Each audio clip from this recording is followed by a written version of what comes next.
De acordo com a Lei Federal de Aprendizagem, empresas de médio e grande porte são obrigadas a contratar jovens e adolescentes entre 14 e 24 anos. Além disso, outras iniciativas já estão sendo tomadas para a inclusão dessa geração no mercado de trabalho, principalmente daqueles que estão em situação de vulnerabilidade social, ou seja, em condições precárias de moradia, saneamento e baixa renda. No Rio em Foco, que começa agora, vamos falar sobre os desafios no cumprimento da lei e como sensibilizar essas empresas sobre a importância do tema. Vem com a gente!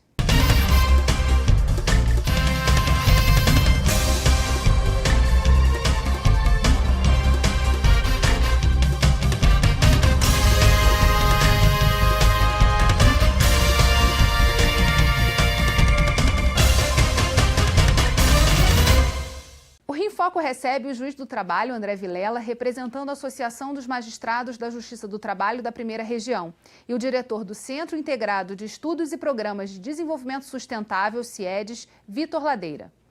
Qual o cenário de aprendizagem hoje no estado do Rio? Bom, quando eu falo de aprendizagem, eu gosto sempre de reforçar o quão felizes, foram os legisladores ao criar essa lei. Uma, porque eles conseguem, ao mesmo tempo, resolver uma questão do trabalho infantil e também de gerar oportunidades para o jovem de baixa renda, para o jovem em vulnerabilidade social, aquele jovem que por meios comuns não conseguiria chegar e disputar uma posição no mercado formal de trabalho, o que a gente chama do trabalho digno, na carteira assinada e etc.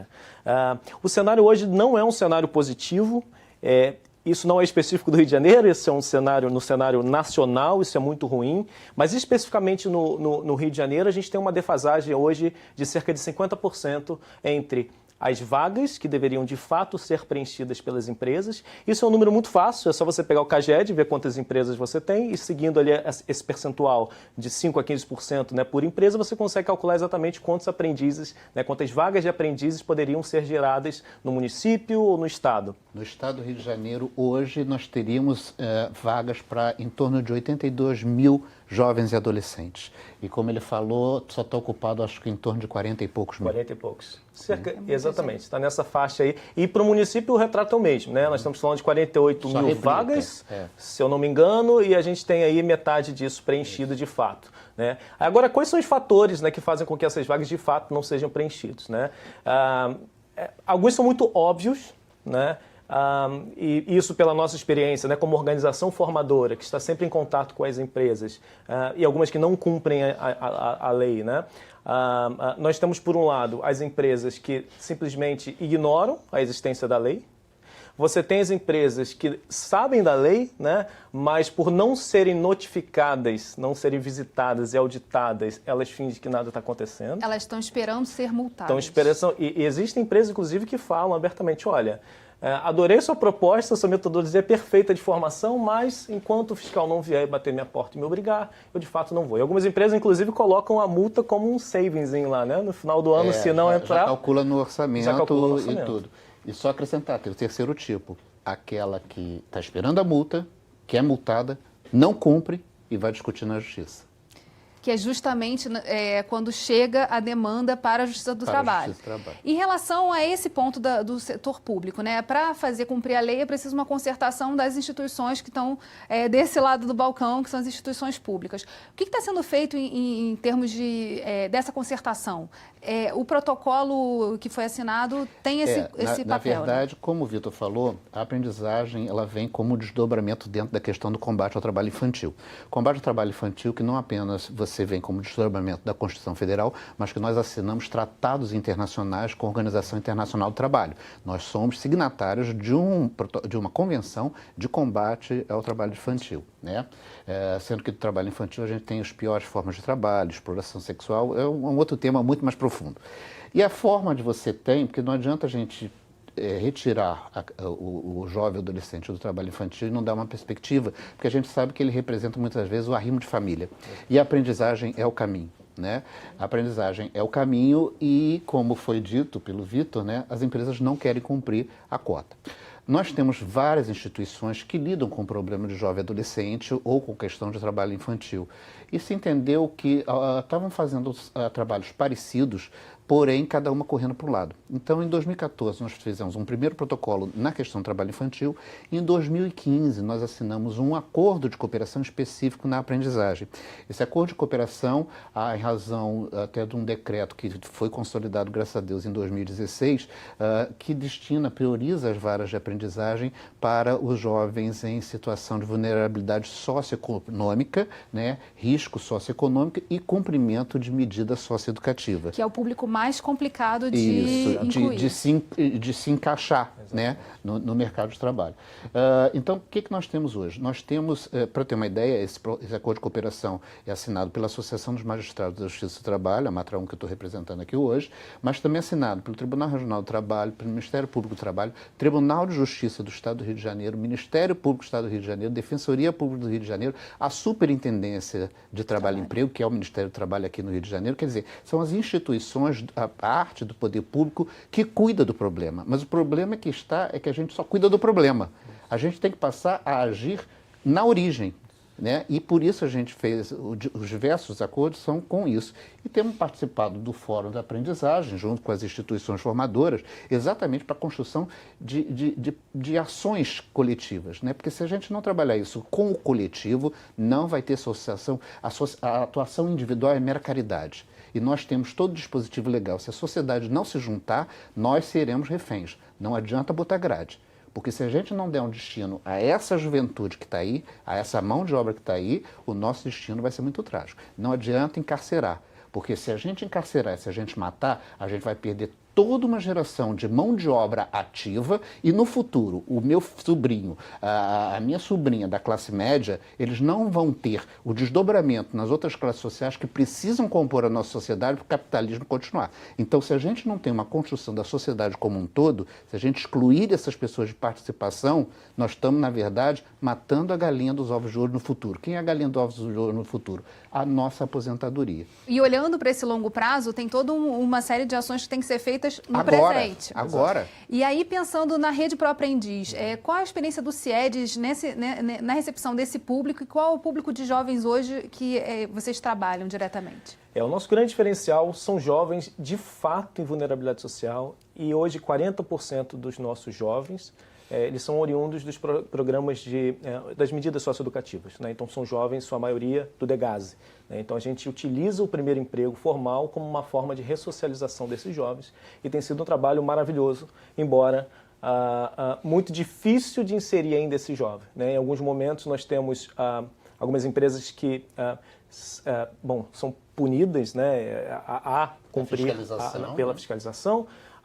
E recorrem a alguns artifícios jurídicos para que esse jovem não cumpra o período de aprendizagem dentro da própria empresa. Bom, e a gente acaba colhendo boa parte deles e também distribuindo entre outras organizações, seja do poder público ou seja organizações da sociedade civil, né, para que esse jovem de fato tenha a prática da aprendizagem.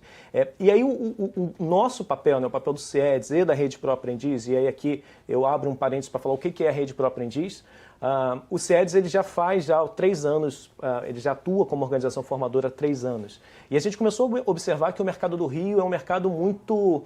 há uma concorrência muito forte entre as organizações da sociedade civil que deveriam trabalhar juntos como sociedade civil organizadas e pensar no impacto social e pensar no jovem aprendiz, no jovem ingressando no mundo do trabalho. Mas não, eles veem isso como um comércio.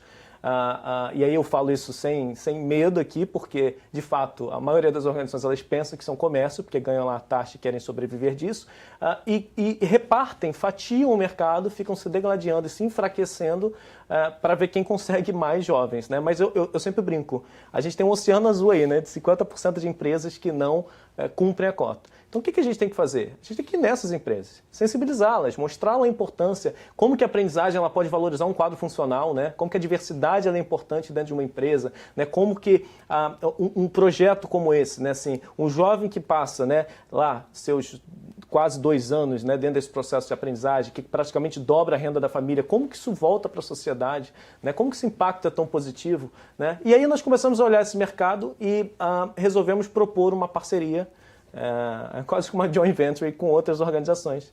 Uma é a Rede Cidadã, né, que também atuava aqui no Rio de Janeiro, e ela operando de um lado, a gente do outro, e de repente a gente conversa em uma das feiras de aprendizagem, poxa, por que a gente não faz isso junto? A gente reduz nossos custos, a gente gera um impacto maior, a gente junta as nossas metodologias, a gente se fortalece. Fizemos esse convite para outras organizações, nem todas aceitaram, mas a Rede Cidadã aceitou e também o IPAC, que é uma organização que trabalha com estágios, e a gente criou o que a gente chama hoje de Rede Pro Aprendiz, que é um movimento dessas 3 organizações em prol da aprendizagem profissional aqui no Rio de Janeiro. Dentro desse cenário, né, de convergência, de necessidade de unir esforços para resolver essa questão do aprendizado, a gente vê surgir toda uma discussão para diminuir o número de vagas, e é uma lei que está tramitando no Congresso Nacional. Então a gente vai tratar disso no próximo bloco. Não saiam daí. Rio em Foco aqui, política e economia caminham juntas.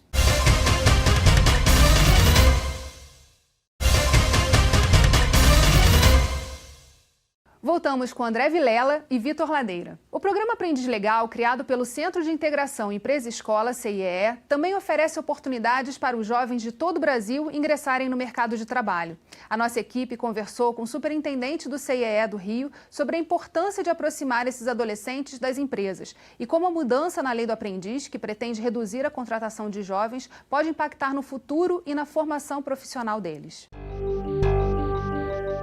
Para o jovem que deseja entrar no mercado de trabalho, mas ainda não possui nenhuma experiência ou não teve a oportunidade, o CIEE oferece cursos gratuitos de formação e preparação para inserir esses adolescentes nas empresas. O primeiro passo para que isso aconteça é escolher o curso, participar das aulas e atividades de apoio e, posteriormente, se candidatar para as vagas disponíveis. Durante a semana, ele tem um dia na semana que ele fica aprendendo a teoria daquele curso que ele pretende fazer. Então, ele fica um dia conosco e 4 dias na empresa. Por quê? Porque a lei diz que deve ser concomitante, ou seja, ele vê a teoria e a prática automaticamente. A empresa me abre a vaga, a empresa abre a vaga daquela especialidade. E nós, então, vamos buscar qual é o jovem que está dentro daquele perfil. De acordo com a lei do aprendiz, empresas com mais de 7 empregados devem conter no quadro de funcionários uma porcentagem específica de jovens aprendizes que varia de 5% a 15% de acordo com o tamanho da empresa. Então, logo saiu a lei, em 2008, houve uma certa contração das empresas. A empresa não queria, achava que ela já tinha muito imposto a pagar e aquilo seria uma sobrecarga para cima deles. Mas aos poucos a gente vai sentindo que as empresas estão admitindo, porque antes elas admitiam que iam pagar e não tinham retorno. Agora elas estão vendo que elas estão preparando mão de obra para o futuro. Então elas estão preparando para si própria ou então para outras empresas. Hoje, o estado do Rio é o primeiro no ranking de contratação de jovens aprendizes. E, de acordo com dados do CIEE, cerca de 64% desses jovens são aproveitados dentro das organizações. Atualmente, no Rio de Janeiro, nós temos 15 mil aprendizes. E estagiários, nós somos o 3º no país.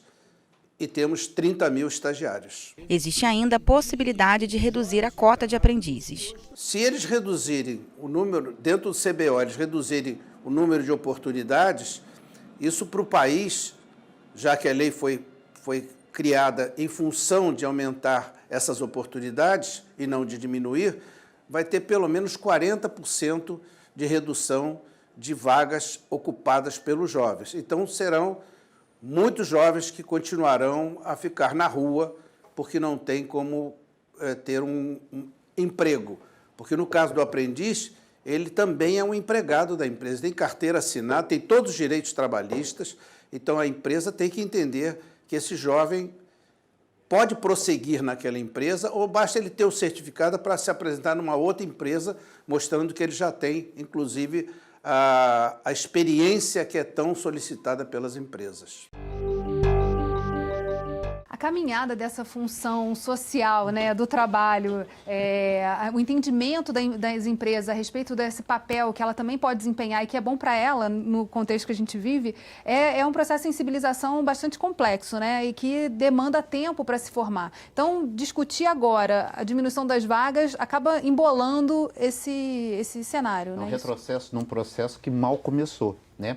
Como dito, né, na verdade, nós tivemos uma alteração em 2008 e houve toda uma mudança de conceito, ampliação da faixa etária, né? E, assim, as leis não pegam no Brasil, né? As pessoas não querem que a lei pegue, né? Na verdade, a intenção de não cumprir lei.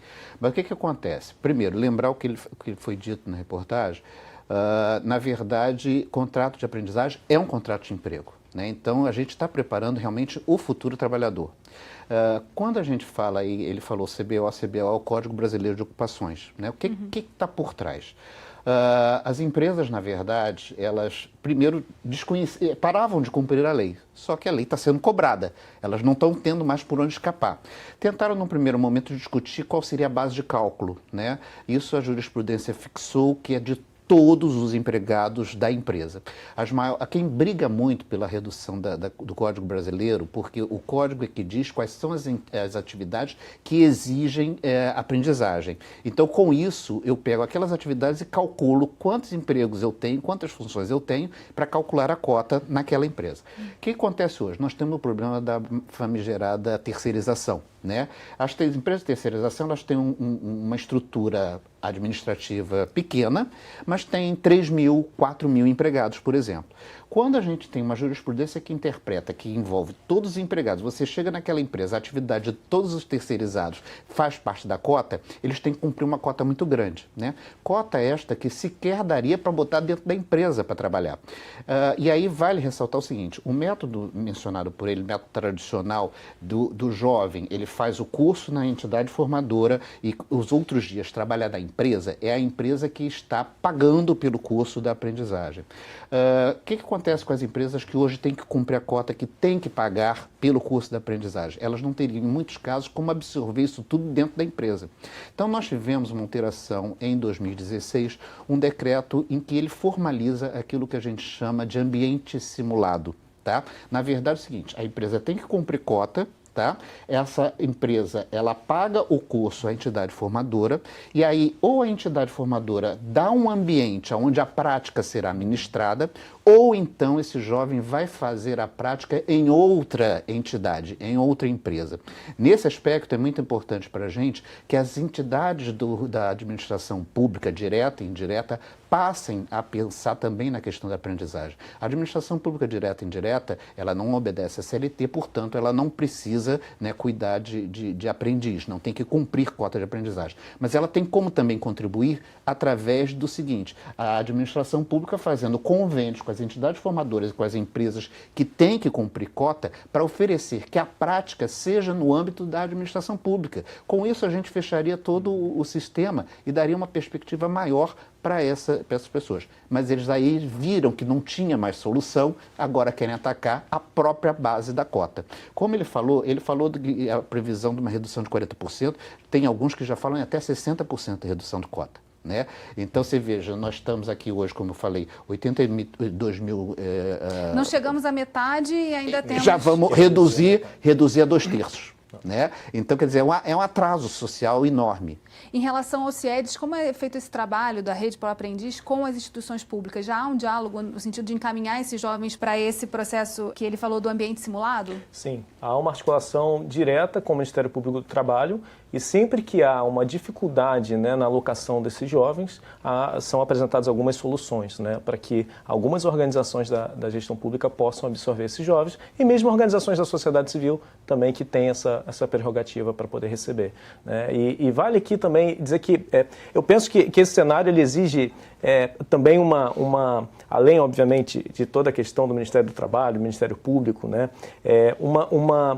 um alinhamento de expectativas com relação ao empresariado, né? O empresariado ele tem que entender de uma vez por todas o que representa a lei da aprendizagem. A lei da aprendizagem não é a mão de obra barata, como muitos acham, né? Aí bota lá o jovem fazendo trabalho de boia, grampeando papel e tirando cópia o dia inteiro e não aprende nada. Né? Então, primeiro, não é mão de obra barata. Ele está ali na condição de aprendiz, ou seja, ele está ali para aprender um determinado ofício, né? Cuja a grade curricular, todo o conteúdo e a prática que ele tem que aprender está muito bem definido no contrato. Então, ele está ali para aprender. Então, dá trabalho? Dá. Mas tem que se perceber uma oportunidade em formar uma mão de obra muito qualificada que vai de fato vestir a camisa da empresa e ser um bom profissional ali da frente. O outro é também um olhar e um alinhamento de expectativa por parte das organizações formadoras. Né? E aí eu trago por um lado, né, a gente viu agora o superintendente do CIE comentando sobre essa questão do tipo de qualificação que se dá, né, da formação. A forma de se trabalhar está mudando, né? Então algumas profissões inclusive estão deixando de existir. Então não vale hoje a gente pegar simplesmente a grade curricular fechadinha, quadradinha e aplicar só aquilo. A gente tem que oferecer algo a mais, né? Isso a gente busca fazer. Então a gente dá pílulas ali de empreendedorismo, a gente trabalha desde o início uma perspectiva de projeto de vida, né? Para que ele entenda esse período de aprendizagem como mais um degrauzinho na formação de vida. Senão eles entram ali, o jovem que não ganhava nada, a renda familiar de um salário mínimo, de repente ele ganha quase um salário mínimo. Ele dobrou a renda familiar e ele acha que está tudo bem, mas daqui a 11, 16 meses ele não tem nenhuma garantia que fique. Então, como que eu uso esse período de tempo para pagar um curso, entrar numa universidade, né, enfim, investir na minha formação para que eu, de fato, alcance algo uma vez que eu não consiga ser efetivado, né? Como é que eu vou, a partir dali, a partir desse término de contrato? Isso é função nossa. Fazer ele entender que é só o início de uma longa jornada. A gente vai fazer um rápido intervalo e voltamos já. Rio em Foco aqui, política e economia caminham juntas.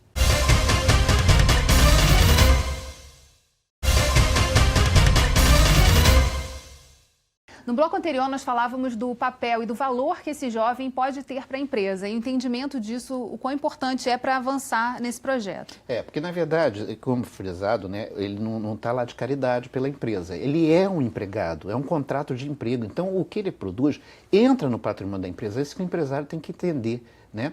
Mas o que a gente tem muito, na verdade, principalmente no que diz respeito à aprendizagem dos que têm vulnerabilidade socioeconômica, porque as pessoas assim, mas por que vocês estão falando de quem tem vulnerabilidade socioeconômica? Porque o meu sobrinho, o seu filho, esses aí já têm condição, eles já têm um bom estudo, uma boa educação, a gente dá curso, a gente pode pagar cursos, eles têm como entrar no mercado de trabalho. Eu tenho que pensar naquele resto da sociedade que não tem condição. Então a gente pensa do pessoal da vulnerabilidade socioeconômica, porque eles são um objeto que nós temos que cuidar. Então o que acontece? O que a gente tem muito é preconceito. Né? Tem muito preconceito e as entidades de formação têm tentado quebrar isso e têm trabalhado uma outra coisa. Quando ele falou do projeto de vida, a gente muitas vezes pega um jovem que não sabe se comportar. Ele senta para conversar, vai de boné, uma série de coisas. Eles agora já estão fazendo uns cursos preparatórios do jovem para as entrevistas. Né? Então você vê que a coisa é muito complexa. Se a sociedade toda não trabalhar em conjunto, essa juventude vai ser perdida. Agora a gente está falando aí do jovem vulnerabilidade social, que já tem toda essa questão comportamental. Agora, em relação aos que cumprem medida socioeducativa, o preconceito é bem maior, né? É bem maior. E, mais uma vez, pela falta de entendimento do que é uma medida socioeducativa. Né? Esses jovens, eles não são criminosos. Né? Esses jovens, eles estão ali passando por um processo, não por acaso. Você tem aqui no Rio de Janeiro o DEGAS, que é ligado à Secretaria de Educação, né? Cuja ideia é fazer com que esse jovem se ressocialize, né? Que ele estude, ele tem que estar na escola e que no processo final ali de formação dele, ele tenha a oportunidade de ingressar no mercado de trabalho de uma maneira coordenada e orientada. E formal. E formal. Isso é o mais importante. E veja, infrações às vezes bobas, porque ele queria comprar o tênis que seu sobrinho usa, ele queria comprar um telefone celular, né? Então, quer dizer, o mercado joga, o consumo joga isso, e ele vai fazer um aviãozinho para o tráfico, porque o cara do tráfico prometeu que ia dar o dinheiro para ele assistir um jogo do Diogo Nogueira. E porque às vezes entendeu? É o primo, às vezes é o irmão, isso, né? Ele vai naquele vínculo de confiança e acaba fazendo uma coisa e a polícia chega e acaba pegando e leva todo mundo, ele é menor de idade, ele acaba ficando ali. Né? Então, quando você leva esse jovem, né, para a empresa, há de fato um desconhecimento muito grande e criam-se alguns mitos com relação a esse jovem, que ele vai roubar, que eu não posso mais deixar meu celular em cima da mesa, que eu tenho que botar, teve empresa já falou, né? Agora eu vou ter que investir também, o custo vai ser dobrado, que eu vou ter que botar câmera na empresa. Então eles chegam a esse nível. Né? Então há de fato esse desentendimento. Aí o que acontece? Eu tenho empresas, por exemplo, que fazem quase que um programa de trainee barateado. Né? Então exige que os jovens tenham mais de 18 anos, na maioria é branco, que já fala inglês, que tem experiência, já esteja na faculdade. Isso é um programa de trainee barateado. Desculpa, isso não é lei da aprendizagem. Isso é outra questão. Agora, são muitas empresas grandes que fazem isso. Né? Então, se nós como organizações formadoras não tivermos essa sensibilidade de chegar para essa empresa e falar, opa, você está pedindo uma coisa que não condiz, eu não vou fazer. Mas o que a gente vê é o contrário, elas aceitam. Da mesma forma, os auditores. Se o auditor perceber que isso de fato acontece, tem que atuar, né? Então a gente tem que atuar, porque a lei ela precisa ser cumprida, primeiro, e não é. Segundo, ela tem que ser cumprida de maneira efetiva. As pessoas precisam entender o que elas propõem.